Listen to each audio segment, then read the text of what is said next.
whatever happened to the kid who was a bully in school? Or maybe even that severely recluse kid who didn't have many friends and was hard to get close to? Did becoming an adult naturally transform them into healed and powerful? Or did they recreate themselves, only manifesting in other ways as aggressive attorneys, demeaning supervisors, even those like cold hearted and distant type of physicians? This past weekend, I was sharing with my family and just mentioned casually that I remember being beaten with an extension cord, that orange industrial extension cord, when I was 13 years old. And my husband was taken aback by this revelation.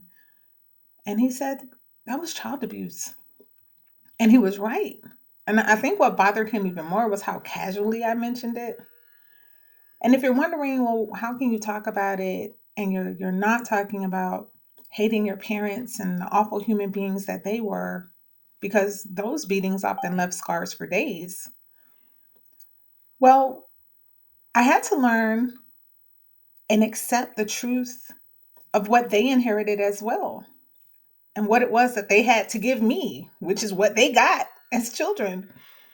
My parents were products of child abuse as well. And while this does not excuse their behavior, it definitely gave me a context for extending mercy to them, which released my inner child to live freely in love and in mercy towards them. And this really dictates a lot of how I practice. When parents are in conflict and they come to me, the first thing I'm doing, I'm putting on the hat. I want to hear the heart of the kids. But even more than the obvious children in the situation, I'm identifying and recognizing the unhealed little boy and little girl in those parents.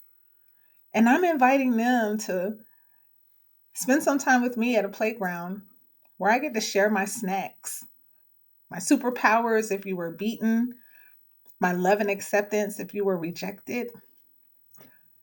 All of these things, my voice if you were silenced as a kid. This is how I show up as your playground friend when you are an adult or masquerading as an adult. Your little child, broken, wounded child, masquerading in adult clothing, afraid for anyone else to know. And then it like shows up. It shows up in the way that you practice in your profession. It shows up in the way that you're either aggressive or passive in at home and at work. It shows up, and so many of these wounded children are hiding in plain sight in our society.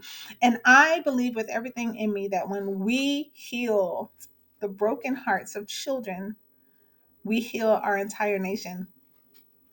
So that's why I'm sharing with you my book that I wrote, which is a legal practice for healing child abuse, healing neglect, healing the wounds that you didn't choose your parents.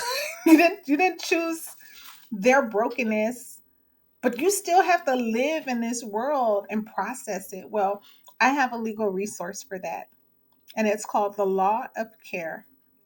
It's literally law school for healing child abuse.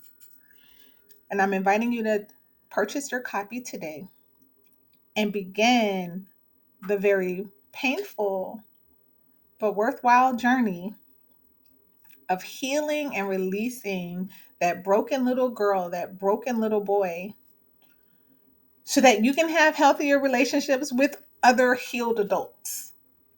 And you can raise amazing children without hurting them, without bullying them, without ignoring their cries. Like, share, and subscribe for more Law for Love, and be blessed and encouraged.